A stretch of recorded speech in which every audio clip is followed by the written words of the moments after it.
തദ്ദേശ തെരഞ്ഞെടുപ്പിൽ തിരുവനന്തപുരം കോർപ്പറേഷനിലെ സ്ഥാനാർത്ഥി നിർണയത്തെ ചൊല്ലി കോൺഗ്രസിൽ തർക്കം. KPCC general secretary Manakkad Suresh നിയമമണ്ഡലം കോർ കമ്മിറ്റി അധ്യക്ഷ സ്ഥാനം രാജിവെച്ചു. നേമം ഷജീറിന്റെ സ്ഥാനാർത്ഥിത്വത്തിൽ പ്രതിഷേധിച്ചാണ് രാജി.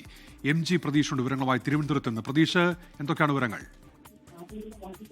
ഉന്മേഷ്, തദ്ദേശ തെരഞ്ഞെടുപ്പ് വിജ്ഞാപനം വരുന്നതിന് മുമ്പ് തന്നെ സ്ഥാനാർത്ഥി പ്രഖ്യാപനം, സ്ഥാനാർത്ഥി നിർണയത്തെ ചൊല്ലി വലിയ തർക്കങ്ങൾ നടക്കുന്നുണ്ട്. തിരുവനന്തപുരം കോർപ്പറേഷനിലെ ഈ നേമം മണ്ഡലത്തിലെ സ്ഥാനാർത്ഥി പ്രഖ്യാപനം സംബന്ധിച്ചാണ്, നേമം വാർഡിലെ സ്ഥാനാർത്ഥി പ്രഖ്യാപനം സംബന്ധിച്ചാണ് ഇപ്പോൾ KPCCയിൽ തർക്കം ഉണ്ടായിരിക്കുന്നത്. നേമം ഷജീറിനെ നേമം വാർഡിൽ സ്ഥാനാർത്ഥിയാക്കിയതിൽ പ്രതിഷേധിച്ചുകൊണ്ട് കോർ കമ്മിറ്റി ചെയർമാൻ മണക്കാട് സുരേഷാണ് ഇപ്പോൾ രാജിവെച്ചിരിക്കുന്നത്. ഈ രാജി കത്ത് പ്രതിപക്ഷ നേതാവ് VD സതീശനും സണ്ണി ജോസഫിനും കൈമാറിയിട്ടുണ്ട്. നേമത്തെ സ്ഥാനാർത്ഥി പ്രഖ്യാപനം BJPക്ക് വഴിയൊരുക്കാൻ എന്നതാണ് പ്രധാനമായും ഈ രാജിയിലൂടെ ആക്ഷേപമായി മണക്കാട് സുരേഷ് ഉന്നയിക്കുന്നത്. സാമുദായിക സന്തുലിതാവസ്ഥ ഒന്നും തന്നെ പാലിക്കാതെയാണ് അത്തരത്തിലൊരു സ്ഥാനാർത്ഥി പ്രഖ്യാപനം നേമം വാർഡിൽ നടത്തിയത് എന്നതാണ് ആരോപണമായി ഉന്നയിക്കുന്നത്. ഇത് BJPക്ക് ഈ തിരഞ്ഞെടുപ്പിൽ വിജയിക്കാനുള്ള ഒരു ചവിട്ടുപടിയായി മാറുമെന്നും രാജിക്കത്തിൽ ഈ മണക്കാട് സുരേഷ് ആരോപിക്കുന്നുണ്ട്.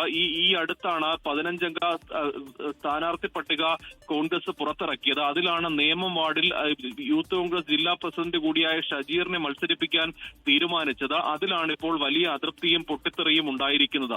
MG പ്രതീഷാണ് വിവരങ്ങൾ നൽകിയത്. ലോകത്തെവിടെയായാലും ഏത് സമയത്തും 24 വാർത്തകളും ഓഗ്മെന്റഡ് റിയാലിറ്റി പാക്കേജുകളും എക്സ്പ്ലെയിനറുകളും വിശദമായി കാണാൻ ഞങ്ങളുടെ YouTube ചാനൽ നിങ്ങൾക്ക് സബ്സ്ക്രൈബ് ചെയ്യാം.